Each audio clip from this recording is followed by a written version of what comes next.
Boa tarde, eu sou Marcos, eu sou acadêmico do 4º ano de Medicina da Universidade Federal de Roraima.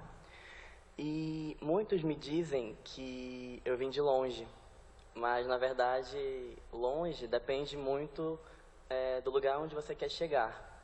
E se você quer muito estar nesse local, ele acaba se tornando perto. E eu me sinto muito orgulhoso, fico muito feliz de estar aqui nesse evento e apresentar esse nosso trabalho intitulado Surto de Sarampo em Roraima, Aspectos Epidemiológicos. E eu espero que possa mostrar para vocês um pouco do que foi nosso trabalho lá.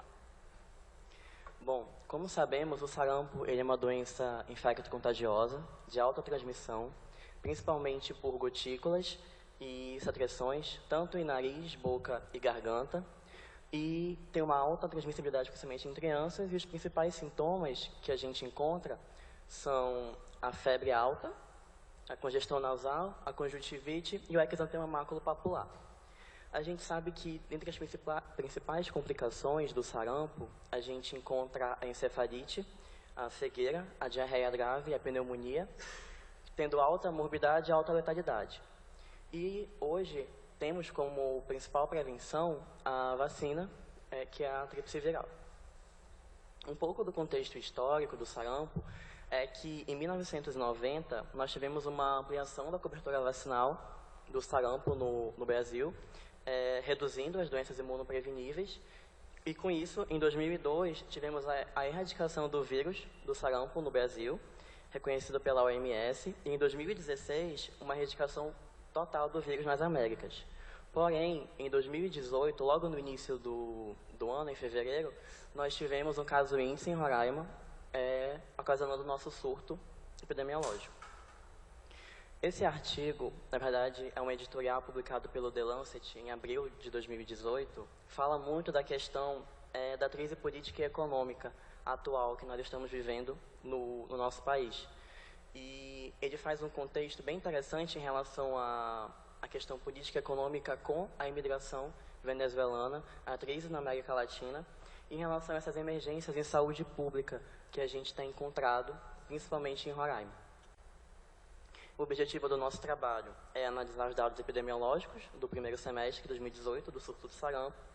É uma metodologia descritiva, com base em dados secundários, de metodologia quantitativa também, com base em dados da Vigilância Epidemiológica Estadual. Os dados foram coletados com base no tempo entre a 7ª e a 24ª semana epidemiológica, que corresponde ao período de 13 de fevereiro a 15 de junho, primeiro semestre, com base em dados notificados e confirmados de sarampo. As variáveis epidemiológicas que nós avaliamos foi sexo, idade, nacionalidade e etnia. E a gente tem aqui como resultado, nesse primeiro gráfico, o resultado geral do número de casos de sarampo notificados, foram em torno de 405. Dentre eles, praticamente 50% foram confirmados, 198 casos confirmados. Na época, 172 estavam em investigação e 35 foram descartados. Em relação ao sexo, a gente vê um discreto predomínio do sexo masculino, em torno de 55%, comparado com o feminino em relação ao nosso N de casos confirmados. Em relação à idade, a gente vê uma predominância nas crianças de 1 a 4 anos, em 23,3%. Porém, logo atrás, também estão a idade de 20,9% e a idade menor de 1 ano, perdão, com 20%, e menor e de 5 a 9 anos, em torno de 10,2%. O que a gente observa nisso? Que a maior predominância foram nas primeiras idades, foram em crianças e adolescentes, e a gente observa que muitas das gestantes não tinham a vacina contra o sarampo antes da gestação. Logo, durante a gestação, poderiam ter contraído a doença durante o surto, e logo assim nasceram crianças já com o vírus, já que o IgG é transmissível via placenta. E também destacar que esse é o período de idade vacinal mais importante, Em relação à nacionalidade, foi observado a questão da Venezuela, 77,2% eram venezuelanos e só 31,8% eram brasileiros, e a gente conclui que, por conta da imigração, havia uma baixa cobertura vacinal, baixa condição sanitária dessa população, vivendo em aglomerados urbanos pela cidade, principalmente com maior disseminação viral. Em relação à etnia, os dados encontrados eram só entre indígenas e não indígenas. Houve uma discreta predominância de não indígenas, porém a gente tem que levar em conta que esses indígenas são os indígenas do interior, ou seja, indígenas aldeados, e aqueles que vivem na capital também, que não são considerados aldeados. E observa a falha na assistência a essas populações também.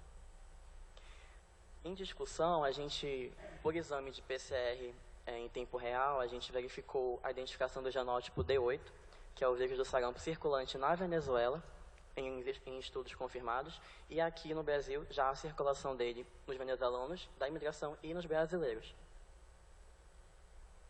E a gente traz em questão a meta preconizada pelo Ministério da Saúde, que é de uma cobertura vacinal de 95%. E o Brasil, que nós temos hoje, está com essa meta preconizada. Nós temos essa abordagem em regional e nacional. E o que nós, como profissionais da saúde, podemos fazer para que isso não ocorra mais.